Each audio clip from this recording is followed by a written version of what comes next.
araw po sa nakakanood ng video na ito. Ako po pala si Aaron S. Ruiz ng topic for our devotion.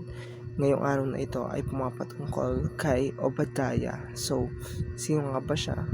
Ano ba yung role niya pagdating na sa kaharian ng hari, at ano ba yung mapupulot nating aral sa kanya? So, si Obadiah ay kakaunti lamang yung verse sa kanya, at makikita natin na hindi siya yung mga major prophet na kagaya nila Elijah, na kung saan ay maraming verse na binanggit.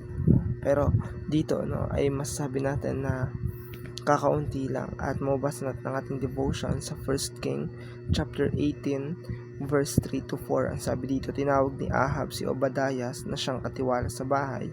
Si Obadiah nga ay lubhang natatakot sa Panginoon, sapagkat nang itinwalag ni Jezebel ang mga propeta ng Panginoon, kumuha si Obadiah ng 100 propeta at ikinubli na 50 sa isang yungib, at pinakain sila ng tinapay at tubig. So, sa kapanahunan na ito ay naghahari si Haring Ahab sa Northern Israel, at ang asawa niya ay si Queen Jezebel, na kung saan talagang gusto nila napatayin ang mga propeta ng ating Panginoon. At makita natin dito na si Obadiah ay nirisk ang kanyang buhay sa lahat ng pagkakataon, at mapapansin natin dito sa ating devotion at yung mga dapat nating tandaan na tayo bilang ang mga tao na kailangan natin sa panahon natin ngayon ay yung na gumagawa ng mabuti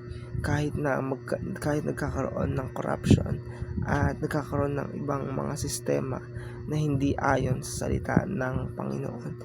So, kahit sa politics, sa mga business, sa pag-aaral, sa mga trabaho, ay makita natin na kailangan natin ng isang tao na gagawa ng tama.